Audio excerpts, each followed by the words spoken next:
तो hello everyone, welcome to my YouTube channel. I am qualified cost accountant CMA Aditya Prajapati. और आज हम बात करने वाले हैं सीएमए कोर्स के बारे में जो कि आईसीएमआई ऑफर करता है। इसके रिगार्डिंग जो भी आपके मन में डाउट होंगे ये वीडियो के बाद डैम श्योर ये सब खत्म हो जाएंगे। इसमें पहले आपके मन में डाउट आता है सर कि फीस कितना है, क्या क्या पढ़ना रहता है, कितना ड्यूरेशन लगता है, हु आर एलिजिबल, और भी बहुत तरह के डाउट है। तो this is not academic video, this is for knowledge purpose. And जिसको भी आज आज से पहले जो भी डाउट रहा होगा ये वीडियो के बाद डैम श्योर उसका डाउट खत्म हो जाएगा। ठीक है।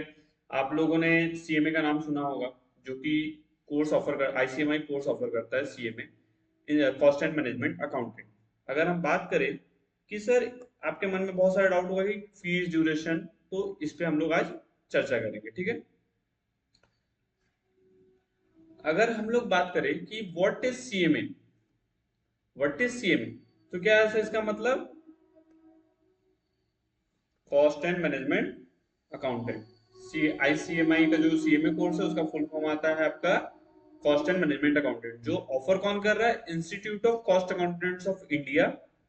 Institute of cost accountant of India जो एक स्टैट्यूटरी बॉडी है। क्या है? Statutory body under ministry of corporate affairs, जो कि गवर्नमेंट ऑफ इंडिया। ठीक है, समझ गए। कॉस्ट अकाउंटेंट्स का नीड क्यों होता है, या फिर कॉस्ट अकाउंटेंट करते क्या है? आपका आपका मन में सवाल होगा ना कि कॉस्ट अकाउंटेंट सर क्या करते होंगे।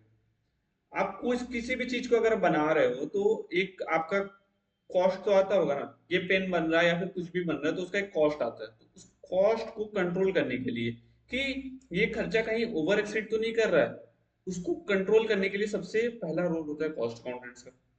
ठीक है। फाइनेंशियल स्ट्रेटेजीज में मदद करते हैं। फाइनेंशियल स्ट्रेटेजी समझ में आ रहा है सर? ओके।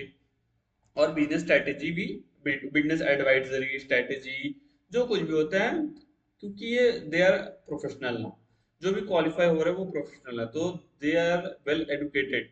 तो वो बिजनेस एडवाइजरी में भी रहते हैं, मतलब कि किसी चीज का कोई चीज the proposal should be accepted और नॉट, वो इस चीज को बताते हैं। ठीक है। ओके। आपके मन में सवाल होगा कि कौन ये कोर्स ज्वाइन कर सकता है, who can join this course, and कब। आपके मन में सवाल होगा कब। तो अगर इस सीएमए के तीन स्टेजेस होते हैं। फाउंडेशन होता है, इंटरमीडिएट होता है और फाइनल होता है। फाउंडेशन स्टेज जो है वो आप क्लास 12 के बाद ज्वाइन कर सकते हैं। ठीक है। कोई भी स्ट्रीम्स हो, doesn't matter, arts commerce science. ठीक है, कोई भी स्ट्रीम्स हो, कोई मैटर नहीं करता है, आप ज्वाइन कर सकते हैं। तो पास क्लास 12 एनी स्ट्रीम, स्कूल के बाद आप ये जर्नी अपना शुरू कर सकते हो। अच्छा, डायरेक्ट एंट्री टू इंटरमीडिएट, इसका मतलब क्या हुआ? अगर कोई बंदा ग्रेजुएशन कर चुका है, ठीक है, अब वो फाउंडेशन कोर्स के लिए नहीं जाएगा क्योंकि वो ग्रेजुएशन कर लिया है, तो वो they are capable enough to clear the foundation. So ICMAI offers to take the direct admission और direct entry in the intermediate course. ये जैसे मैंने भी वही, मेरा मेरा मेरा भी जो केस है वही है। ठीक है। तो graduate from any discipline except fine arts are allowed to take admission in intermediate course. अच्छा, एज लिमिट का अगर बात किया जाए, एज लिमिट क्या है? कुछ एज लिमिट भी है? एज लिमिट का क्राइटेरिया है? नहीं। एक प्रोफेशनल कोर्स के लिए कोई भी एज लिमिट नहीं होता है, तो कोई भी एज लिमिट नहीं है। आप 12 के बाद जब भी एलिजिबल, 12 के क्लास 12 के बाद आप एलिजिबल हो जा रहे हो, आप कर सकते हो। ठीक है, समझ में आ गया? Open to all. ठीक है। अच्छा, सीएस इंटर स्टूडेंट्स को एक प्रिविलेजेस, क्या है प्रिविलेज? कि वो डायरेक्ट एंट्री कर सकते हैं इंटरमीडिएट में, क्योंकि वो सीएस फाउंडेशन दे चुके होते हैं, तो उनको डायरेक्ट प्रिविलेज है कि वो एंट्री कर ले इंटरमीडिएट के, इंटरमीडिएट में आईसीएमआई का। ठीक है। अच्छा, अगर बात करें कि कितने स्टेजेस हैं प्रैक्टिकल ट्रेनिंग के बारे में, तो कुछ तो आप बताइए सर कि क्या है क्या नहीं है? जरूर बताएंगे। अच्छा, फाउंडेशन है सबसे पहला स्टेज, स्टेज 1। ठीक है। अच्छा, स्टेज 2 क्या है? आपका इंटरमीडिएट। स्टेज 3 क्या है? फाइनल। उसके बीच में आपको क्या करना पड़ता है सर? प्रैक्टिकल ट्रेनिंग करना पड़ता है, तभी तो आपको नॉलेज होगा कि क्या आज आज के डेट में क्या कॉर्पोरेट वर्ल्ड में क्या क्या कहाँ पे कैसा काम चल रहा है, कैसे काम सीख सकते हैं। तो ये होता है। अच्छा, फाउंडेशन में आपको 4 पेपर्स होते हैं, जो कि क्या होता है? एमसीक्यू बेस्ड होता है। अच्छा, इंटरमीडिएट में डिस्क्रिप्टिव होते हैं। ये तो आपको पता होगा। और फाइनल में भी डिस्क्रिप्टिव होता है।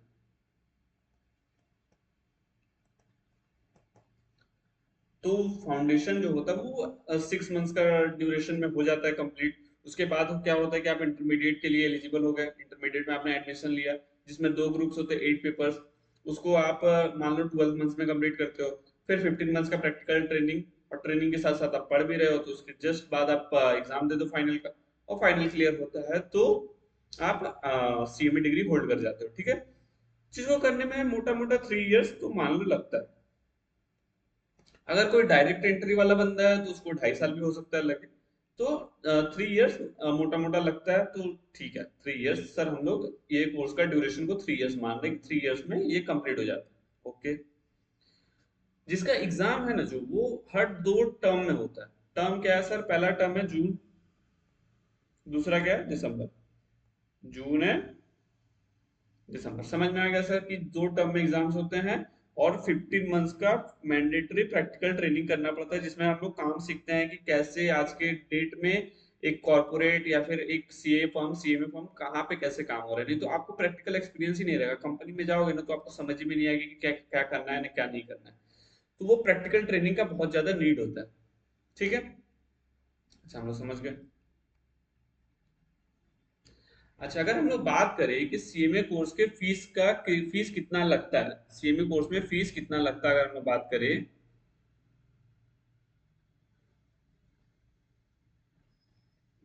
ब्लर कर दे रहा है कैमरा।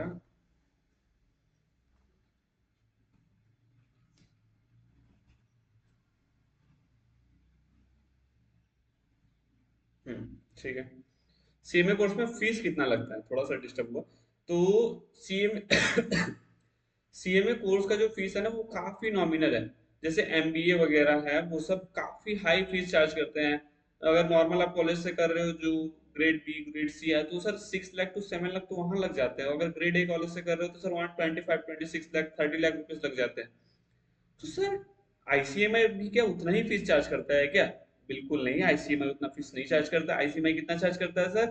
3 इयर्स की ड्यूरेशन में मोटा मोटा 50 to 60 थाउजेंड का आपका फीस लग जाता है। अगर फाउंडेशन कोर्स का बात करें सर, तो 6,000 फीस है। इंटरमीडिएट का 23,100 फीस है। फाइनल का सर 25,000 फीस है। तो मोटा मोटा जो ग्रेजुएट के लिए सर मान लो कि 50 to 60 थाउजेंड रुपीज फीस लगता है। ठीक है, ये सर एक बार में देना है क्या? नहीं, जो जो स्टेज में आप एडमिशन ले रहे हो उस स्टेज का फीस आपको पेमेंट करते हुए जाना है। ठीक है। What will we study in CMA course, अगर हम लोग बात करें सर, फाउंडेशन में आपके 4 पेपर्स है, मैंने आपको बताया, जिसमें आप business law, maths, accounts and economics पढ़ोगे, जो कि क्या है सर? एमसीक्यू बेस्ड है। 100 मार्क्स करके ईच सब्जेक्ट का एमसीक्यू आता है, और वो ठीक है। बात करें सर इंटरमीडिएट में, इंटरमीडिएट में सर 2 ग्रुप्स है। 2 ग्रुप्स में क्या, 100 100 मार्क्स करके 8 पेपर्स आता है डिस्क्रिप्टिव।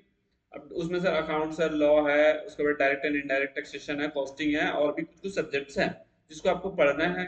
आप चाहो तो एक एक ग्रुप करके अलग अलग टर्म में एग्जाम देते हो, जून और दिसंबर में, या फिर बोथ ग्रुप देने से बोथ ग्रुप भी लोग देते हैं, जिसमें रैंक्स आते हैं, rank all India rank. Okay, same to same final में भी है। बस इंटरमीडिएट का हायर वर्जन है, हायर लेवल ऑफ स्टडी है, और आपका टफनेस थोड़ा बढ़ जाता है इंटरमीडिएट में। ठीक है, इंटरमीडिएट से फाइनल। उसमें भी उस तरह के सब्जेक्ट है, cost audit, direct and indirect taxation. उसके बाद आपको फाइनेंशियल स्ट्रेटेजिक मैनेजमेंट, कॉस्टिंग है, उसके बाद सीएफआर है, मतलब corporate financial reporting. These are the subjects. ठीक है। अगर हम लोग बात करें कि करियर रोल क्या है, अगर हम लोग सीएमआई का सीएमए कोर्स कंप्लीट कर लेते हैं, तो हम लोगों को कहाँ कहाँ काम मिल सकता है, कहाँ कहाँ काम मिल सकता है? तो सबसे पहला आपका बैंकिंग एंड सर्विस इंडस्ट्रीज है, जहाँ आपको काम मिल सकता है। मैन्युफैक्चरिंग एंड एफएमसीजी, क्योंकि वहाँ पे कॉस्टिंग निकालना होता है, उसके बाद जो भी आपके खर्चे होते हैं वो सब निकालना होता है, तो सर वहाँ पे भी आपको काम मिलता है। आईटी टेक एंड स्टार्टअप मिलते हैं। फार्मा कंपनी है, अब आप मानो ना, कोई भी कंपनी है, वहाँ पे कॉस्टिंग एंड अकाउंट्स का दरकार पड़ेगा ही। बिना उसके तो चल ही नहीं सकता ना, कि अब कैसे कोई कैलकुलेट करेगा कि हाँ इतना खर्चा होना है या नहीं होना है, अगर कोई वर्किंग प्रोफेशनल वहां पे नहीं होगा कॉस्ट अकाउंटेंट। तो हर जगह नीड है। तो सारा का सारा जो इंडस्ट्रीज है ना, वहां पे नीड है। इसके अलावा भी एक एक्साइटिंग अपॉर्चुनिटी आपका रहता है, पीएसयूज एंड गवर्नमेंट बॉडीज। जैसे कि पीएसयू एंड गवर्नमेंट बॉडीज क्या होगा sir? PSU and government bodies directly campus placement में आते हैं, वहां से हायर करते हैं, जो कि डायरेक्टली एक गवर्नमेंट जॉब के बराबर है। जैसे मेरा है, मैं खुद एक काम मैं खुद वर्किंग हूँ मेकॉन लिमिटेड में, जो कि आईसीएमआई के कैंपस प्लेसमेंट में आया था, जो कि मिनिस्ट्री ऑफ स्टील के अंडर आता है, ठीक है। तो आपका ऐसा नहीं है, बहुत रूल्स एंड करियर पाथ्स है, ठीक है। समझ गए ये सब सर? हाँ sir, health care consulting and PSU in government body, समझ में आ गया, ठीक है। अगर बात करें कि सर हम कोर्स तो कंप्लीट कर लेंगे, ठीक है सर, प्लेसमेंट का तो कुछ बताइए, हम लोग को तो प्लेसमेंट जानना था मेन। हम लोग यहाँ वीडियो आए थे देखने आपका प्लेसमेंट के लिए कि कितना पैसा मिलता है इंटरव्यू कंप्लीट होने के बाद। तो सर अगर इसका बात करें हम लोग, तो 9 to 12 लाख सर इसका एवरेज जाता है, ठीक है। एवरेज का मतलब सर 9 to 12 लाख आपको एवरेज में लोगों को मिल जाता है। अगर वर्स्ट केस में होता है तो सर 6 to 8 लाख रुपीज तो आपको मिनिमम मिलता ही मिलता है as a qualified cost accountant, क्योंकि मैंने मैंने भी अपने दोस्तों को देखा है कि कोई खाली नहीं बैठा है, सब कोई ज्वाइन कर चुका है कंपनी। थोड़ा सा किसी को कम मिला किसी को ज्यादा, लेकिन ऑल आर एम्प्लॉयड, ठीक है। कितना ड्यूरेशन लगता है, तो ड्यूरेशन का हम लोग सर 3 इयर्स समझ लिए हैं, 3 इयर्स का टाइम लगता है, उस टाइम में कंप्लीट हो जाता है, ठीक है। 2 टाइम सर आपका एग्जाम होता है, जून एंड दिसंबर टर्म, 2 टर्म्स होते हैं सर, हाँ हम लोग समझ गए। 15 मंथ्स का प्रैक्टिकल ट्रेनिंग मैंडेटरी है, ठीक है। अच्छा, अगर हाईएस्ट पैकेज की बात करें ना, आज तक आईसीएमआई में हाईएस्ट पैकेज क्या हुआ इसके बारे में आपको अगर जानना हो, तो 36 लाख रुपीज ट्राइडेंट ग्रुप है टाटा का, उसने ऑफर किया था, ठीक है। कितना ऑफर किया था? 36 लाख रुपीज, 36 लाख का सीटीसी। हाँ तो सर समझ गए सर, प्लेसमेंट का भी समझ गए। सर आपका सीटीसी कितना है एक बार ये तो बताइए, आप भी तो बोल रहे हो कि पीएसयू में काम करते हो। ये सर कभी और बताएंगे, ठीक है। अगर हम लोग बात करें सर, हम लोग को सीए में क्यों चूज करना चाहिए, आपका आपका मन में होगा कि सीए करना चाहिए या कुछ भी करना चाहिए, एमबीए करना चाहिए, तो हम लोग को क्यों करना चाहिए सर? अफोर्डेबल है, सबसे पहला चीज अफोर्डेबिलिटी है। कोई भी कर सकता है, इनिशियली 6,000 देना है, फिर एक स्टेज के बाद 23,000, फिर 25,000, तो सर ये फीस नॉमिनल है ना, कि एमबीए के जैसे 5 लाख से 6 लाख रुपीज इनिशियली चार्ज कर दिया जाता है। तो सर वैसा है नहीं, तो अफोर्डेबिलिटी तो सर 100% है सर। ओके, फ्लेक्सिबिलिटी है, आप क्लास 12 के बाद आपको कुछ करियर परस्यू करना है तो आप कर सकते हो, ठीक है। रिस्पेक्टेड क्रेडेंशियल तो 100% है सर, आपको एक प्रेस्टिजियस डिग्री मिल रहा है, आप नाम के आगे सीएमए लगा पा रहे हो, और आप उसके प्रोफेशनल से आप फर्म खोल पा रहे हो, तो सर प्रेस्टिजियस तो 100% है। और work along side CA, CS, CMA, MBA, आप कुछ भी कर सकते हो, तो वो आपका मर्जी है, ठीक है। तो सर हम लोगों ने रोड मैप को समझा, पहले फाउंडेशन कोर्स है, उससे ऊपर इंटरमीडिएट, उससे ऊपर फाइनल, जिसमें 15 मंथ का प्रैक्टिकल ट्रेनिंग करना पड़ता है, एमसीक्यूज पेपर होते हैं 100 मार्क्स के। ये सब हम लोगों ने डिस्कस किया, ठीक है। अगर आपका कोई भी मन में अगर सवाल रह जा रहा है बाकी, तो एक बार आप कमेंट करो, मैं उस कमेंट का रिप्लाई करूंगा पर्सनली पढ़ के 100%। अगर आपको ये वीडियो पसंद आया तो like share and subscribe and share it with those who need this video, okay. जिसको भी समझना है या फिर और भी मन में डाउट है, तो वो वीडियो के नीचे दिए गए नंबर के पे आप व्हाट्सअप कर दो, वहां पे भी मैं आपका पर्सनली डाउट रिजॉल्व कर दूंगा। और like share and comment, okay. टाटा, बाय बाय।